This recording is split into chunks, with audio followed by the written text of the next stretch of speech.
Salut à tous, ravi de vous retrouver pour cette nouvelle vidéo. Je suis avec mon poteau Lucas, que vous commencez à très bien connaître. On est parti pour un petit bivouac. Alors, il est quelle heure Lucas là? Au moins 21 h. Bon, vous voyez, on est parti un petit peu tard, on a bossé toute la journée.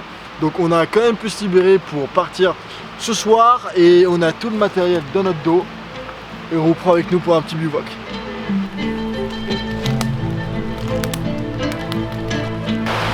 Ça descend bien.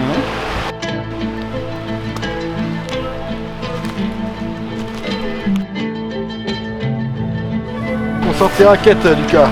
Ah bah là, il faut au moins des raquettes. Hein. J'ai pas les bâtons de marche.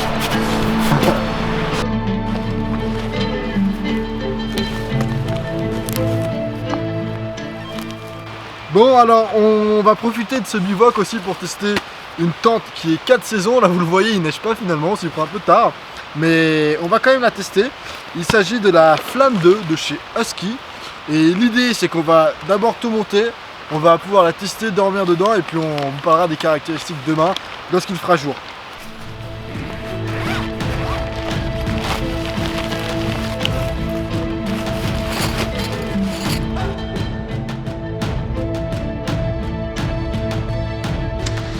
Donc avec la Flamme 2, on est sur une tente qui est autoportante.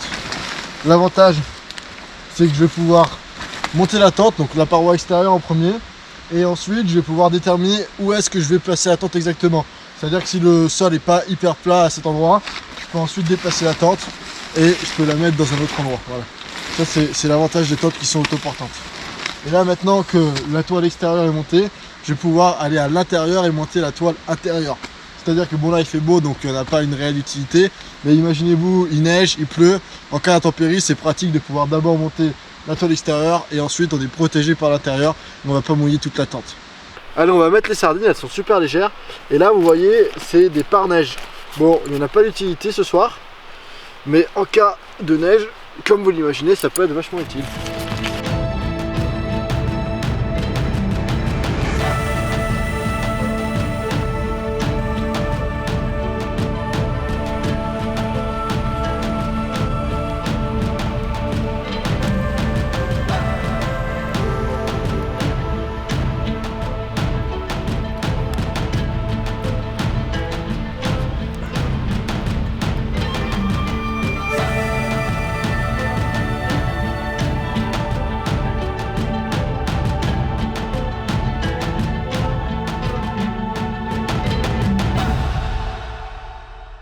Alors Lucas, on mange quoi ce soir?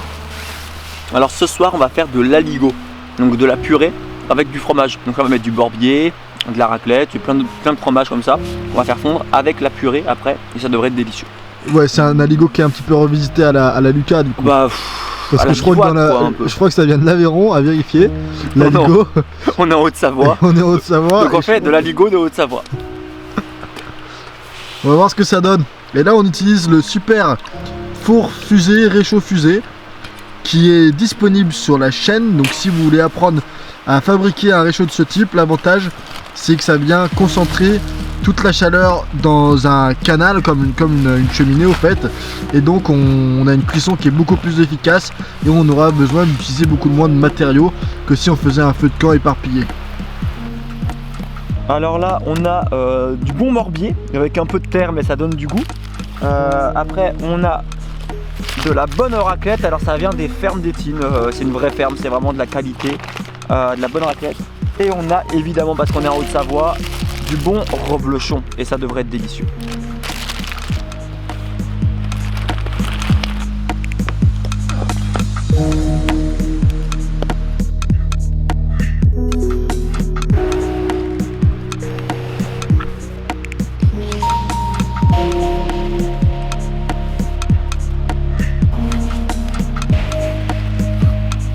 Allez, on a terminé de tourner l'aligot. Il est quelle heure Lucas pour que les gens aient une idée? Il est 23h10 déjà. 23h10, bon on va entamer le dîner. Et vous voyez, ça a l'air d'être un bon aligot. Et d'ailleurs il y a les premiers papillons qui viennent d'arriver. Ah bah lui il va pas durer. Il arrive dans ma gueule là. Et là le four fusée il a fait du très bon boulot. Donc pour ceux qui veulent construire un petit four très efficace, léger et puis pas cher du tout, on vous mettra le tutoriel dans la description encore une fois. Merci. Bon appétit. Bon appétit. Bah alors Dimitri, tu manges tout? Mon gars, j'ai bossé d'arrache-pied là toute la semaine et là le vendredi soir où je peux me régaler avec un petit aligot, c'est un pur régal. Un aligot de Haute-Savoie. Pardon. De toute façon, qui c'est qui met du reblochon, du morbier, de la raclette dans de la purée avec du lait? Je crois qu'il n'y a que toi, c'est même pas Haute-Savoie. Nous, et c'est délicieux, non? Ouais, c'est pas mal, franchement c'est pas mal.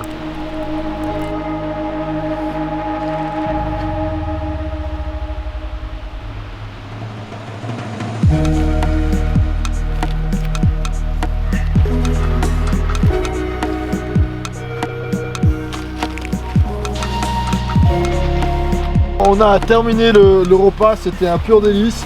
On se prépare pour rentrer dans la tente et puis dormir, car demain réveil tôt, on a une belle journée de travail qui nous attend. Et en tout cas, alors là, on va, en termes de matériel, on va dormir. Alors il y a le sac de couchage Nemo qui a été testé récemment. C'est un sac de couchage qui est conçu pour ceux qui dorment sur le côté. Donc si vous faites partie des 70% de la population qui dorment sur le côté, allez voir la vidéo revue, ça peut vous intéresser. Et pour ce qui est des tapis de sol, on va dormir avec 2 matelas gonflables. Pour ceux qui ne connaissent pas trop les différences, et surtout la Air Value qui est une 2D qui est très importante à prendre en compte, alors allez voir la vidéo, tout ce qu'il faut savoir sur les tapis de sol. Vous apprendrez différentes choses et vous apprendrez surtout à choisir un tapis de sol qui convienne à votre utilisation que vous allez en faire. En ce qui nous concerne, on va terminer la soirée et puis on vous dit à demain. Je m'apprête à aller dans la tente, mais j'ai un petit peu frais. Donc le problème, c'est si je rentre directement dans le sac de couchage et que j'ai froid, je vais avoir du mal à me réchauffer. Donc je vais faire quelques exercices sans forcément transpirer, mais l'idée c'est d'élever un petit peu ma température corporelle, comme ça je me glisse dans le sac de couchage et toute la chaleur va rayonner à l'intérieur du sac et j'aurai chaud beaucoup plus rapidement. Là en termes de température, alors il neige pas, mais on est quand même début mars et je pense qu'on doit tourner autour des 0 degrés. En tout cas on n'est pas loin des négatifs. Bon mais ça y est, on va bientôt dormir, du coup on va tester cette tente cette nuit, puis demain on pourra faire un avis un peu plus constructif. Du coup bonne nuit. Quand il fera jour ce sera mieux. Allez, bonne nuit à tous, à demain.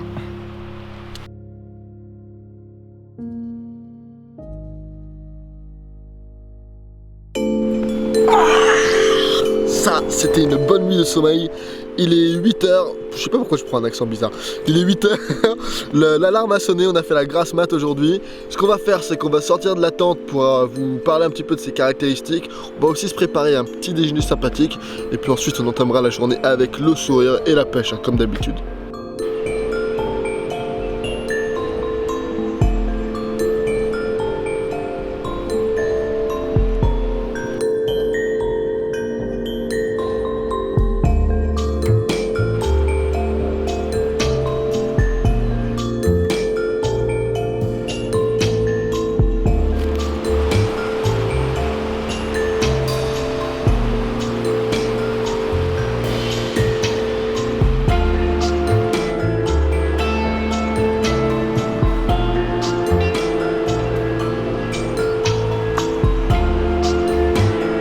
Bon allez, on se lève, on s'active un petit peu là, on range le campement. Donc concernant la tente, on est sur une tente 4 saisons. On voit les dernières neiges qui sont derrière. Donc là clairement, bon, on n'est pas dans une situation hivernale hein, comme on peut l'être en février, en janvier ou même au mois de mars, mais pas aujourd'hui. Quoi qu'il en soit, on est sur une tente qui fait 3,2 kg. Je vais vous donner surtout notre retour, donc les avis positifs et les avis négatifs. Et puis j'y pense, il y a Alexis Bruce qui a fait une très belle vidéo en allant un petit peu plus dans les caractéristiques. Si ça vous intéresse, je vous mettrai le lien dans la description, vous irez voir. Mais en ce qui concerne notre avis négatif, premièrement, c'est sur l'espace à l'intérieur. Alors on a bien dormi, mais il pourrait y avoir un petit peu plus d'espace, notamment au niveau des pieds. Là, à l'entrée, au niveau de l'abside, il n'y a pas de problème, mais c'est au niveau des pieds où les matelas gonflables peuvent avoir tendance à un petit peu trop se coller. Autre point négatif, ça va être son poids. On est sur une tente qui fait 3,2 kg. Le troisième point négatif, enfin qui est plus un point d'interrogation, c'est concernant la sorte de pochette dans laquelle on va mettre les 3 arceaux de la tente. On est sur une sorte de filet et on n'est pas sur un matériau qui est plein. Donc je me pose la question, est-ce que ça va tenir sur le long terme? Pour l'instant, je ne peux pas me permettre de juger parce qu'on a testé uniquement aujourd'hui, mais on vous fera un retour sur le long terme concernant ce petit point. Maintenant, les points positifs, ça va être notamment le prix de la tente, parce que sur une tente 4 saisons, on est sur une des tentes qui coûte les moins chères sur le marché. Donc ça, c'est le premier point positif. Deuxième point positif, ça va être, comme je vous l'ai dit hier, en cas d'intempérie, on va pouvoir d'abord monter la toile extérieure et ensuite la toile intérieure. Donc ça, c'est un réel plus. Et troisième point positif, ça va être aussi au niveau de toutes les petites caractéristiques qu'on retrouve sur la tente pour justement nous protéger en cas de situation hivernale avec les pare-neige. On a tous les pare-neige et l'abside qui est également rétractable avec tout un tas d'accessoires sur le côté. On va avoir de nombreuses cordes un peu partout pour venir contreventer la tente au maximum. Qu'est-ce qu'on a d'autre? Au niveau de la porte d'entrée, donc de la toile intérieure, on va pouvoir ouvrir pour avoir simplement une moustiquaire, comme beaucoup de tentes, mais c'est pratique qu'on puisse avoir cette caractéristique là. C'est vrai que c'est dommage de ne pas avoir une petite ouverture, notamment au niveau de la porte de la toile extérieure pour pouvoir voir quel temps il fait à l'extérieur, mais bon, c'est comme ça. Et au niveau de l'abside, c'est voilà, relativement spacieux, du moins on a la place de mettre les chaussures et les 2 sacs à dos. Après, encore une fois, il pourrait y avoir plus de place, mais pour le prix, c'est vraiment pas trop mal. Et du coup, à l'intérieur, on a des rangements des deux côtés, évidemment. Là, j'ai même mis une petite GoPro. Et on a aussi au-dessus des petites ficelles en fait pour accrocher une lampe frontale ou n'importe quel type de lampe. Et on voit les 3 aérations, il y en a une là, une ici et une là. Et niveau condensation d'ailleurs, bon, il y en a un petit peu hein, comme vous pouvez le voir, mais je pense que c'est normal après parce que y a toujours une différence de température entre l'extérieur et l'intérieur. Au niveau du montage, il faisait nuit hier, donc vous avez peut-être pas bien vu, mais c'est comme les tentes de chez MSR. Donc on a juste à venir insérer l'arceau à l'intérieur de ce petit BJJ. Donc là, si j'enlève, ça va démonter la tente, et on peut ensuite venir tendre pour contreventer la tente un petit peu plus avec ce dispositif. Et qu'est-ce que je voulais vous dire dans le 4e point positif, ça va être également le fait qu'elle soit autoportante. On en a déjà parlé hier. Et là, pendant ce bivouac, j'en profite aussi pour sortir un sac à dos que je suis en train de tester. C'est le Dukan Spine, donc 50-60 litres de chez Mammouth, une marque que vous connaissez tous sûrement, avec un sac à dos qui est assez original. Vous voyez le système dorsal et surtout vous voyez la poche. On peut ouvrir soit par l'intérieur, enfin comme une valise en fait, soit comme un petit peu un dry bag, donc les sacs étanches qu'on utilise. Hop. Et l'avantage, c'est que si je veux mettre plus de matériel, j'ai encore voilà, un espace assez conséquent pour rajouter du matériel. Et si j'ai pas beaucoup de matériel, je peux en profiter pour le plier et comme ça, ça vient pas me déranger au niveau de la tête lorsque j'ai du sac à dos sur moi. Mais bref, je suis vraiment tout au début du test, donc je vais l'amener encore pendant plusieurs randonnées, plusieurs treks, et je pourrai vous en donner des nouvelles prochainement. Ça y est, on a quasiment terminé de plier le campement et là il y a le soleil qui sort, c'est super agréable, ça fait plaisir de voir le soleil. Et là on a quelques viennoiseries, on va prendre le petit déjeuner et je vous les montre. Pourquoi? Tout simplement parce que c'est ma maman qui les a fait. Alors là vous voyez les viennoiseries, elles sont dans un état un petit peu abîmé parce qu'elles étaient dans le sac à dos, donc elles ont été bien remuées. Mais bref, tout ça pour vous dire que je suis en fait tout simplement hyper fier de ma mère parce qu'elle est en reconversion professionnelle. C'est pas forcément évident, elle recommence un CAP en plus de son travail pour justement apprendre à faire du pain, à faire des pâtisseries, à faire des viennoiseries pardon, par des pâtisseries, mais c'est quelque chose qui n'est pas forcément évident et c'est une de ses passions. Elle, ce qu'elle aime faire, c'est du bon pain avec de la bonne farine, avec des ingrédients bio. Et je trouve ça fabuleux de pouvoir se réorienter comme ça et de suivre un de ses rêves. Donc voilà, je suis très fier de toi maman si tu regardes cette vidéo, et puis régale-nous encore longtemps avec toutes tes viennoiseries, mais pas trop non plus parce que il faut garder quand même une certaine capacité physique, donc de temps en temps mais pas tous les jours.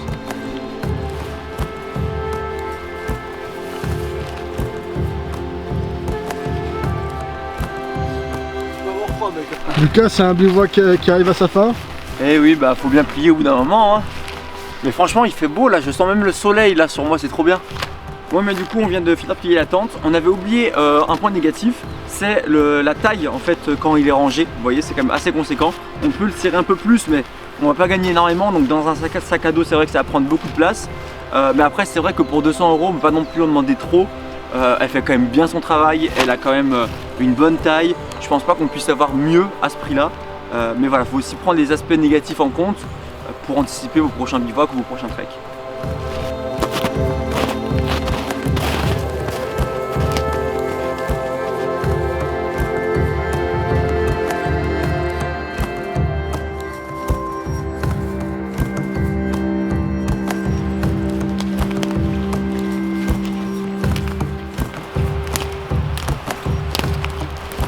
Bon mais ça y est, c'est la fin de ce petit bivouac. J'espère que vous aurez profité de cette petite soirée avec nous. Si ça vous intéresse d'apprendre 50 astuces pour tout ce qui va être randonnée et trekking, on vous met comme d'habitude le lien qui va bien dans la description et ça vous renvoie vers une vidéo qui est hébergée sur notre site internet sur laquelle vous allez pouvoir justement apprendre ces 50 astuces. 50 astuces, il y en aura forcément quelques-unes que vous ne connaîtrez pas et ça vous apportera de la valeur. Et sinon, n'oubliez pas de nous suivre sur Instagram, Lucas Dubessy et moi-même si vous souhaitez suivre toutes nos actualités en direct. Et en ce qui nous regarde, on vous dit gardez le sourire, gardez la forme, c'est important et à très bientôt. Ciao. Et de ses différentes caractéristiques et également de oulala, mais il y a l'objectif qui est en train de, vous voyez la buée qui commence à arriver, ça c'est l'objectif du matin qui n'est pas en pleine forme, hein. On va en faire alors, hein.